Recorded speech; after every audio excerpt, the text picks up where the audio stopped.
مومنو، جب تم آپس میں کسی میعاد معین کے لیے قرض کا معاملہ کرنے لگو تو اس کو لکھ لیا کرو، اور لکھنے والا تم میں کسی کا نقصان نہ کرے بلکہ انصاف سے لکھے۔ نیز لکھنے والا جیسا اللہ نے اسے سکھایا ہے لکھنے سے انکار بھی نہ کرے اور دستاویز لکھ دے، اور جو شخص قرض لے وہی دستاویز کا مضمون بول کر لکھوائے، اور اللہ سے کہ اس کا مالک ہے خوف کرے، اور زر قرض میں سے کچھ کم نہ لکھوائے۔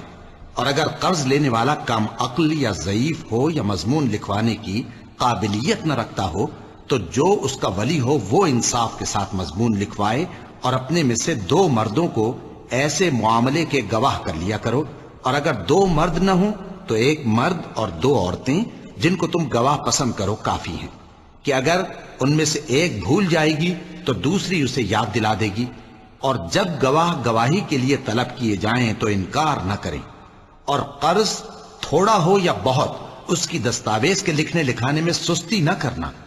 یہ بات اللہ کے نزدیک نہایت قرین انصاف ہے، اور شہادت کے لیے بھی یہ بہت درست طریقہ ہے۔ اس سے تم کو کسی طرح کا شک و شبہ بھی نہیں پڑے گا۔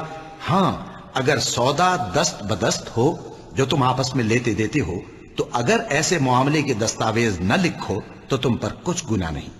اور جب خرید و فروخت کیا کرو، مثلا زمین جائیداد کی، تو بھی گواہ کر لیا کرو، اور کاتب دستاویز اور گواہ معاملہ کرنے والوں کا کسی طرح کا نقصان نہ کریں۔ اگر تم لوگ ایسا کرو تو یہ تمہارے لیے گناہ کی بات ہے، اور اللہ سے ڈرو اور دیکھو کہ وہ تم کو کیسی مفید باتیں سکھاتا ہے، اور اللہ ہر چیز سے واقف ہے۔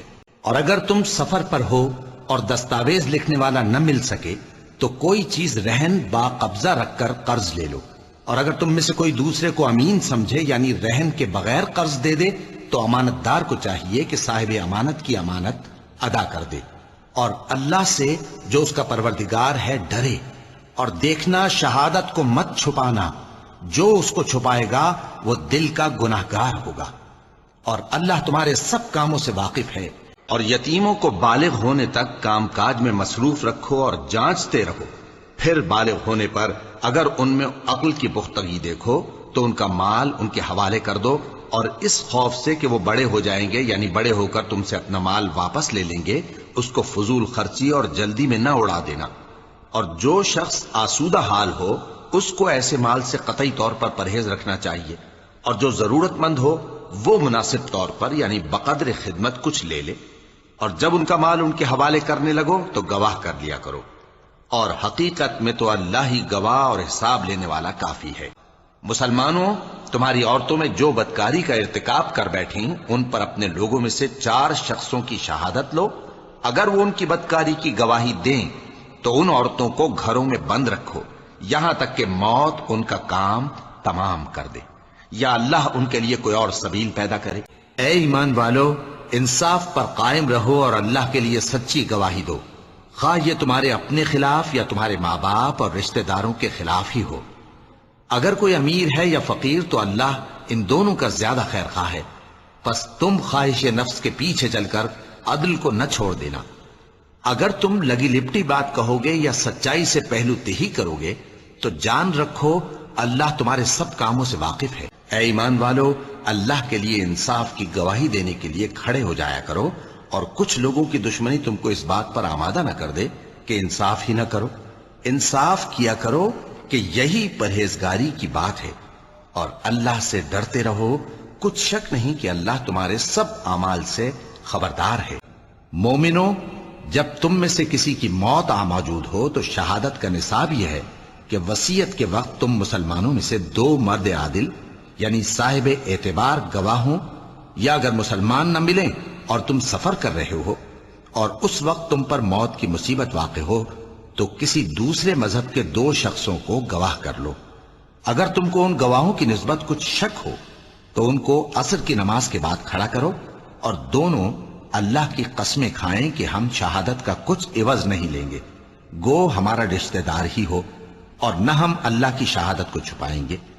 اگر ایسا کریں گے تو گناہ گار ہوں گے۔ پھر اگر معلوم ہو جائے کہ ان دونوں نے جھوٹ بول کر گناہ حاصل کیا تو جن لوگوں کا انہوں نے حق مارنا چاہا تھا ان میں سے ان کی جگہ اور 2 آدمی کھڑے ہوں جو میت سے قرابت قریبہ رکھتے ہوں، پھر وہ اللہ کی قسمیں کھائیں کہ ہماری شہادت ان کی شہادت سے زیادہ سچی ہے اور ہم نے کوئی زیادتی نہیں کی. ایسا کیا ہو تو ہم بے انصاف ہیں. اس طریق سے بہت قریب ہے کہ یہ لوگ صحیح صحیح شہادت دیں، یا اس بات سے خوف کریں کہ ہماری قسمیں بھی ان کی قسموں کے بعد رد کر دی جائیں گی. اور اللہ سے ڈرو اور اس کے احکام کو توجہ سے سنو، اور اللہ نافرمان لوگوں کو ہدایت نہیں دیتا. ان سے پوچھو کہ سب سے بڑھ کر قرین انصاف کس کی شہادت ہے؟ کہہ دو کہ اللہ ہی مجھ میں اور تم میں گواہ ہے، اور یہ قرآن مجھ پر اس لیے اتارا گیا ہے کہ اس کے ذریعے سے تم کو اور جس شخص تک وہ پہنچ سکے آگاہ کر دوں. کیا تم لوگ اس بات کی شہادت دیتے ہو کہ اللہ کے ساتھ اور بھی معبود ہیں؟ اے پیغمبر کہہ دو کہ میں تو ایسی شہادت نہیں دیتا. کہہ دو کہ صرف وہی ایک معبود ہے، اور جن کو تم لوگ شریک بناتے ہو میں ان سے بیزار ہوں. اور یتیم کے مال کے پاس بھی نہ جانا مگر ایسے طریق سے کہ بہت ہی پسندیدہ ہو، یہاں تک کہ وہ جوانی کو پہنچ جائے، اور ناپ اور تول انصاف کے ساتھ پوری پوری کیا کرو. ہم کسی کو ذمہ دار نہیں بناتے مگر اس کی طاقت کے مطابق، اور جب کسی کی نسبت کوئی بات کہو تو انصاف سے کہو، گو کہ وہ تمہارا رشتہ دار ہی ہو. اور اللہ کے عہد کو پورا کرو. ان باتوں کا اللہ تمہیں حکم دیتا ہے تاکہ تم نصیحت قبول کرو. یہ ہمارا حکم ہے، اور جو شخص ادب کی چیزوں کی جو اللہ نے مقرر کی ہیں تعظیم کرے تو یہ اس کے پروردگار کے نزدیک اس کے حق میں بہتر ہے. اور تمہارے لیے مویشی حلال کر دیے گئے ہیں سوائے ان کے جو تمہیں پڑھ کر سنائے جاتے ہیں. تو بتوں کی پلیدی سے بچو اور جھوٹی بات سے پرہیز کرو. اور جو لوگ پرہیزگار عورتوں کو بدکاری کا عیب لگائیں اور اس پر 4 گواہ نہ لائیں تو ان کو 80 درے مارو، اور کبھی ان کی شہادت قبول نہ کرو، اور یہی بد کردار ہیں.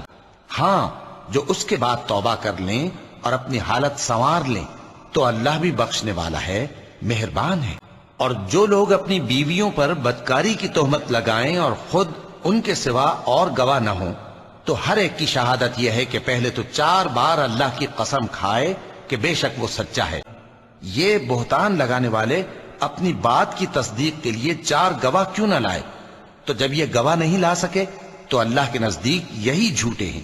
اور جو توبہ کرتا اور عمل نیک کرتا ہے تو بے شک وہ اللہ کی طرف رجوع کرتا ہے.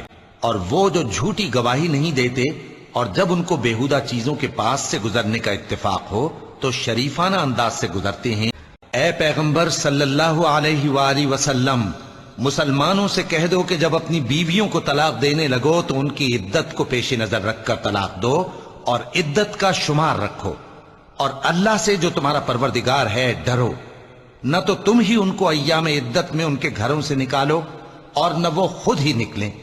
ہاں اگر وہ کھلی بے حیائی کریں تو اور بات ہے.